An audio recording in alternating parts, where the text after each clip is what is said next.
नमस्कार मित्रांनो, मालमत्ता वादाची प्रकरणे दररोज समोर येतात. बळजबरीने मालमत्ता ताब्यात घेतल्याचे लाखो प्रकरणही न्यायालयात प्रलंबित आहेत. अशाच एका मालमत्ता वादाच्या प्रकरणात सर्वोच्च न्यायालयाने महत्त्वपूर्ण निर्णय दिलेला आहे. सर्वोच्च न्यायालयाने आपल्या निर्णयात हे स्पष्ट केले आहे की कब्जा करणारा त्या मालमत्तेवर मालकीचा दावा करू शकतो की नाही. तुमच्या मालमत्तेची काळजी घेणे महत्त्वाचे आहे. जर तुम्ही असे केले नाही तर मोठ्या अडचणीत येऊ शकता. घर भाडे हे स्थिर उत्पन्न आहे. त्यामुळे लोक मालमत्तेत गुंतवणूक करतात आणि घरे, दुकाने, जमीन खरेदी करतात. खरेदी केल्यानंतर ते भाड्याने देतात. अनेक वेळा मालक आपल्या भाड्याच्या मालमत्तेची काळजीही घेत नाहीत. परदेशात जातात किंवा परदेशात राहून आपल्या कामात व्यस्त राहतात. दर महिन्याला त्यांच्या बँक खात्यात येणारे भाडे त्यांना फक्त काळजी असते. मालमत्ता भाड्याने दिल्यानंतरही मालकाने काही गोष्टी लक्षात ठेवाव्यात. अन्यथा मालमत्ता गमावी लागू शकते. आपल्या देशात मालमत्तेबाबत काही नियम आहेत ज्या भाडेकरू मालमत्ता ताबा मिळू शकतो.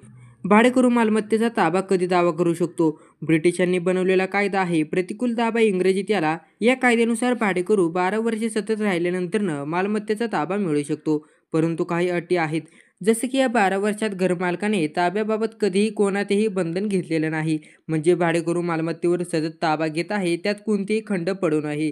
अशा परिस्थितीत भाडेकरू पुरावा म्हणून प्रॉपर्टी डीड, पाणी बिल, वीज बिल यासारख्या गोष्टी सादर करू शकतात. सुप्रीम कोर्टाने या मुद्द्यावर महत्त्वपूर्ण निर्णय दिलेला आहे.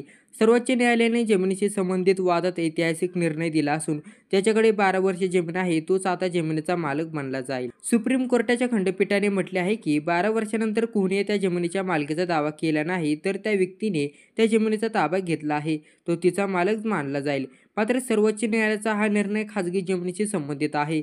हा निर्णय सरकारी जमिनीला लागू होणार नाही.